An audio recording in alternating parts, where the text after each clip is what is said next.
So I want to start this episode with a quote. Here's the quote: "Leadership can feel like a bottomless pit of problem solving and adult sitting. Leadership is exhausting, repetitive, requires a constant stretch of your emotional and intellectual skills. Most days, I really don't enjoy it." Scott Miller, welcome to the show. This is my favorite podcast. What jerk said that? Yeah, Oh, right. guilty as charged. Yeah. Why did you start Management Mess to Leadership Success with that? I wrote the book because I think that leadership is not for everyone. Contrary to perhaps what the industry says, not everybody should be a leader of people. I don't believe that. Not everybody should be a commercial airline pilot. Not everyone should be an anesthesiologist. Not everyone should be a leader of people. I think too often the industry, the leadership industry, and organizations lure people, Russ, into leadership roles versus lead them in. So I think I wanted to write a book that was really raw and relatable to say, not everyone should be a leader, and perhaps even you and me, right? But if we are going to lead people, then here's 30 challenges that you're going to face that you need to be prepared to actually succeed in, because I messed up in most of them. Hmm. And so I wanted to be a little, not shock value, but I wanted to be brutally honest that leadership can be relentless, right? And it can be Right. unrewarding and all those things. I think it's true. So of those 30 challenges, I think I've got, let's see, I'm looking at my notes here, maybe 4 or 5 that I want to Great. dig into during our time together. But I can't resist asking you to dig deeper into what you just said. My mind, Scott, when you say leadership isn't for everyone, my mind goes to, well, then who is it for? Sure, sure. So let me clarify too. I think that everyone can lead, right? You can lead your brand, you can lead a project, you can lead your 401k, but that's different than leading other people because a leader's mindset, when you become a leader, you have to transition from a individual producer mindset where Hmm. it's my contribution, I get it done. And a leader's mindset, Russ, requires you to realize that your job is now to achieve results with and through other people. And when that becomes your mindset shift, achieving results with and through others, everything has to change. You value relationships more, you're more patient, you're more courageous with feedback, you're a coach, you're a mentor, you're a model. Your job is to build capacity and capability in others, which means if you want to be a leader, you have to genuinely take delight in the success of others. Not everyone does. Hmm. Doesn't mean you're a sociopath or a bad person. It means you're a person. We all have jealousies, right? But if you are going to be a leader, you have to realize that people around you might actually eclipse you in terms of fame and credit and attention and income and opportunity. And you have to not just be happy with that. You have to take validation in that. Mm. And that isn't for everybody. Yeah. It wasn't for me for the majority of my leadership career. One of the things I love so much about this book, Scott, is because I think most people who speak about leadership do so from a high perch, right? Yes. Right. And look at me, look what I've discovered. I'm sure that's not their intent, but it can come across that way. And you joke even in I was laughing as I read your book, and you're talking about back in the days when we used to travel and be in airports, you were joking about, hey, you might if you're reading this in an airport. You've got some humility and some authenticity that's great. A book about leadership that the title is Management Mess, right? Yeah. Yeah. Your intent was, I'm sure, to say, hey, look, we've all felt these struggles. We've all Yeah. felt like Yeah. a mess at some point, right? My intent with calling the book Management Mess to Leadership Success, Russ, was to make it safe for leaders to own their mess. Yeah. Because we all have messes. Every one of us, the receptionist, your partner, your CEO, your colleagues, your clients, they know your messes. They talk about them. They trade in them. So why not just be vulnerable and admit your messes, own your messes? Because when the leader owns their mess, they make it safe for others to own theirs. I Okay. think vulnerability is a leadership competency. Yeah. And in this new reality with new generations in the workplace and with COVID as well, people want to relate to their leaders. Gone are these big chasms where the boss is up here and I'm down here. No, people want to know that they can relate to their leader, have a conversation, and can learn from their leader's mistakes as well. You know, I was on a meeting with a client earlier today. There were about 20, 25 people in this Zoom meeting, and one of the senior leaders on this call, she had her young daughter come in, I think 3 years old, and she kept wanting to sit on her lap. And Yeah. then at another point, another child came in, and she said, "You know, you guys, I feel like I'm running a preschool here." So, and for me, that was so valuable. Like, wait, Yeah. she's real, Yeah. right? It So was I, taboo a year oh, ago, right? We saw totally, that viral video on CNN where yeah. that British diplomat and his wife Mhm. came in that everyone thought was his nanny and the daughter. And it's, yeah, now to see my three boys running around behind me with their underwear on swords, it's a highly likely event, right? That's one of the benefits of COVID-19. Okay, so speaking of owning your messes, can we talk about one of yours? I, You can talk I, about 30 lo- of them because I wrote about them. I love the story about the newspaper. So, in challenge number one, demonstrate humility. You've got to tell. For those who haven't read the book yet, tell the story about the classified Yeah. section. So the first challenge, like you said, is called demonstrate humility. And I made it first because I struggle with it. I'm not a naturally humble person. I think I'm a naturally arrogant person, quite frankly. And what I've learned is that humility flows out of confidence. Confident people can be humble people. Arrogant people are incapable of being humble. So I'm promoted to a new position at the Franklin Covey company in the education division. I get promoted over my peers, about 14 salespeople. I'm the new sheriff in town. And literally, that was my mindset, that Hmm. I'm the new sheriff in town. I didn't say that loosely. I used some of my political clout. I called together a 2-day training event to have all of my colleagues that report to me now be better steeped in the leadership solution they're selling to universities. Day one, we start at 8:30. Everybody kind of strolls in 8:45, 8:50, 9 o'clock. I'm just indignant, right? I feel like I'm just having my entire credibility called into question. I do not hide my vitriolic anger at everyone. Hmm. Of course, like most insecure leaders, I take it super personally. I make it all about me. I begin to punish them.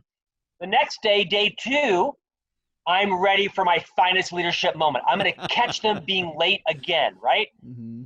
Instead of like sitting down after day one, talking about, so guys, let's set some protocols, right? What time should we start? Can everyone be on time? Nope. I trap them. So instead of going to the store and buying croissants in Danish, I go to the store and buy about, I don't know, 15 copies of the Salt Lake Tribune. Walk in to my finest moment, they're all late again. And how sick is this, right? I'm so validated, 8:45, whatever time it was, we begin starting. And I open the meeting and I say, if you want a job from 9 to 5, Dillard's is hiring.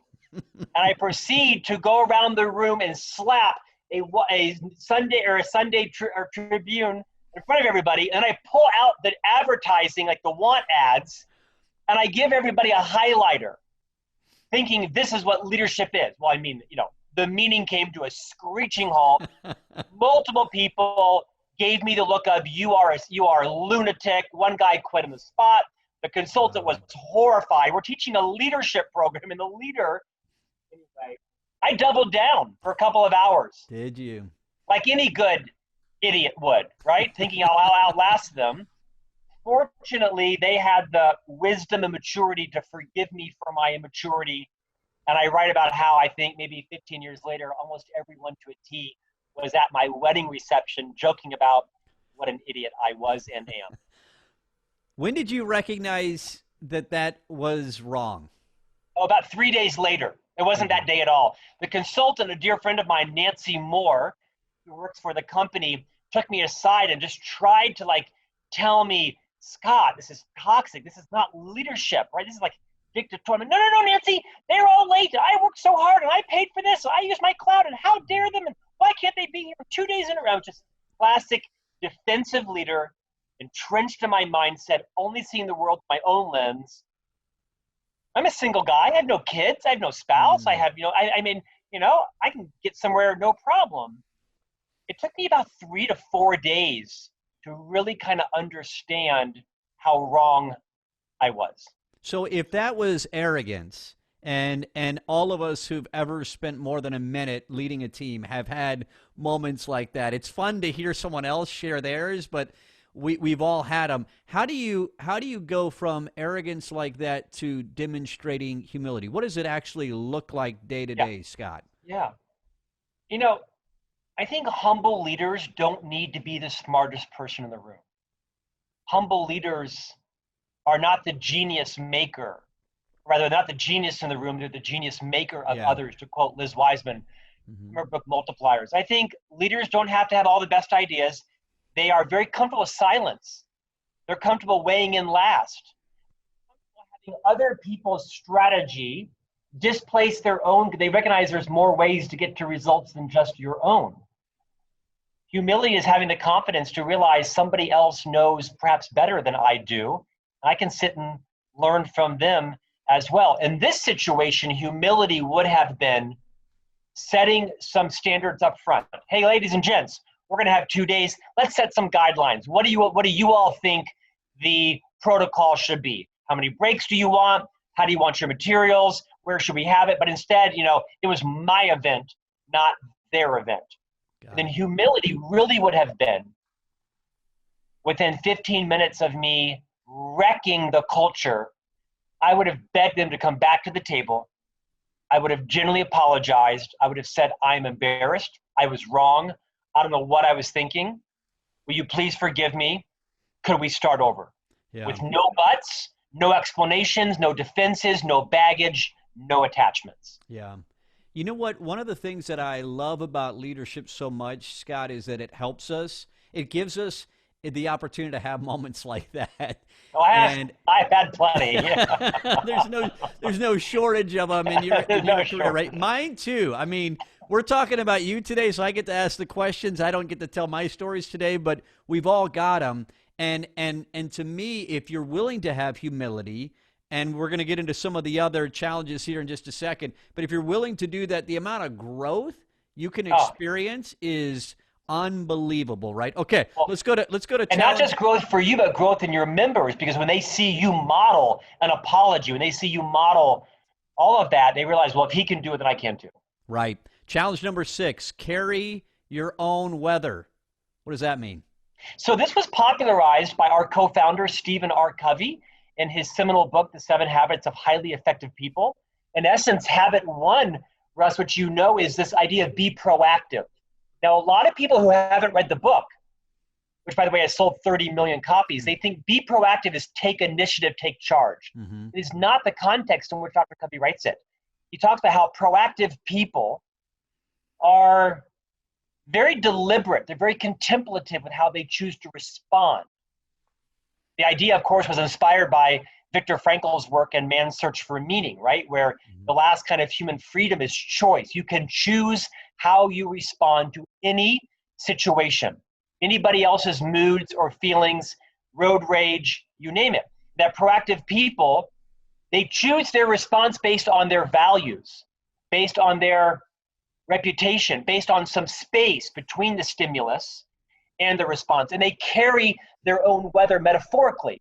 That they don't respond because the boss comes in the office and slams the door and doesn't talk to them. They don't obsess, well, am I getting fired? Or were my expense reports wrong? Or is today my last day? They don't go there, right? They have confidence in themselves. They metaphorically carry their own weather, and they don't give up their weather to other people, other moods, other circumstances. It's easier said than done. Yeah. It's such a great metaphor. Yeah, I love it because especially in a time where there's so much change happening, right? Oh my And gosh, yeah.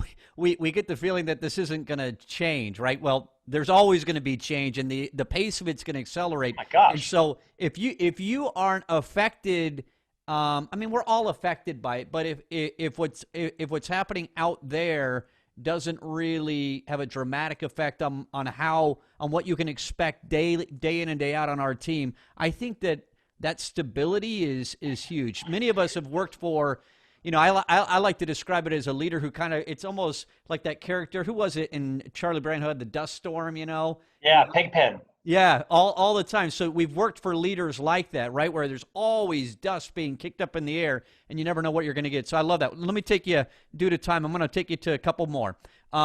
Challenge 10, make time for relationships. And I would love for you to talk to us about your relationship with toasters. You've read the book. I'm I have impressed. read the book. I think the biggest insight I learned from working with Dr. Covey for 15 years, he passed about 9 years ago. I've been in the firm for 24 years, was this idea of being efficient and being effective. And one isn't better than the other, just there's two types of mindset. There's an efficiency mindset and an effectiveness mindset. And most of my life, Russ, has been spent capitalizing on an efficiency mindset. I'm a very productive person. I was up at 3 this morning. I wrote my Inc.com article from 3 to 4. I wrote a chapter in Marketing Mess to Brand Success from 4 to 5. I wrote an email to this. You get the point, right? On Saturday, I'll mow the lawn from 7 to 8, wash the car from 8 to 9. I have exhausted you already, but I'm a very productive person. It's worked very well for me in life. The problem is I take that efficient mindset and I try to move it over into my relationships. And you cannot be efficient with people. You can only be effective with people. Dr. Covey said, with people, slow is fast, fast is slow. So making time for relationships, you recognize that people are not an organization's most valuable asset. That's some HR placard from the 90s. It's not true. People are not an organization's most valuable asset. It is the relationships between those people that is your ultimate competitive advantage. Because if Russ and Scott can compliment each other, forgive each other, forgive each other, and that's a killer app you can't replicate anywhere when you can steal everything but that. Make it safe to tell the truth. Let's spend a minute or two on that. Yeah, that's really all about self-awareness, right? None of us are as self-aware as we think we are. People who are self-aware crave feedback. They ask for feedback. And when they get the feedback, they don't refute it, deny it, or dispute it. They create the conditions where if I say to Russ, give me some feedback on how I was as a guest today, Russ really believes that I want the feedback. I've made it safe for him to tell me the truth about what it's like to have me on this webcast, or this podcast rather, right? He can say your answers were too long, you were too loud, you were too animated. People who want feedback, who generally want to increase their self-awareness, you take responsibility for making sure the other person feels safe to tell you their truth. Yeah. One of the things you say in the book is feedback is more the responsibility of the receiver 100%. than the giver. Right. I think that's so true. That's because most leaders will say, well, I asked for feedback and no one gives me. They don't give it to you because they're scared to death of you. Who's going to tell the CEO that your 70-slide PowerPoint deck was, narcoleptic-worthy? No one's going to tell you that, right? Unless they don't fear you. Yeah, unless you've created an experience when they shared that belief with you that causes me to go, oh, they actually are listening. You know what, Scott? I'm thinking through what we chatted about, and we didn't really talk about the toasters. You talked about the value of relationships, but I'm going to let people read the book because the section on toasters about relationships is awesome. And because you related, or it was so outrageous you couldn't Scott, relate? I had no idea what you were talking about. It felt so disconnected from my personality. Yeah, right. You know what I wanted to do in the last minute? I'm just, as for those of you that are watching rather than listening, you'll appreciate this. With Scott's background, I wanted to do like a lightning round and just start throwing quotes at him and have him point to the book behind him where the quote came from. There's this huge wall. For those of you who are listening on a podcast app, there's a huge wall that is in the studio that Scott does interviews like this with all kinds of authors, and many of those, the best business books, are behind him. So it's I appreciate. We'll have to do an interview sometime, Scott, about, I'd love to hear some of your biggest takeaways from these. How many interviews have you done in the last few years? About 150, but I'm writing a book for HarperCollins, Russ, called Master Mentors. What is it called and the book is called Master Mentors, 40 Transformative Insights from Our Greatest Minds. So I took my top favorite 40 interviews from the podcast, and I'm writing a chapter on each one of them. And that book will come out every year in perpetuity. So the book comes out in Wow. early 2021. That's just Well, what it's you're been saying. like 4 months since you've published a book, I Scott. So I know. wanted to just make sure that, I mean, holy cow. How much time is there Twice between a year. books? Twice a Twice a year. year. So I have Okay. a marketing mess to brand success coming out in May. And then following that will be job mess to career success and a whole mess of success series. Wow, love it. It's. I think it's so rewarding for us to see you demonstrate what you're suggesting, Thank you, vulnerability, sir. and no, Thanks, Russ. it's awesome. So, Scott, we've got a ton more that we could talk about. We'll do it another time. Appreciate your being on the show today. My honor. Thanks for the invite, Russ.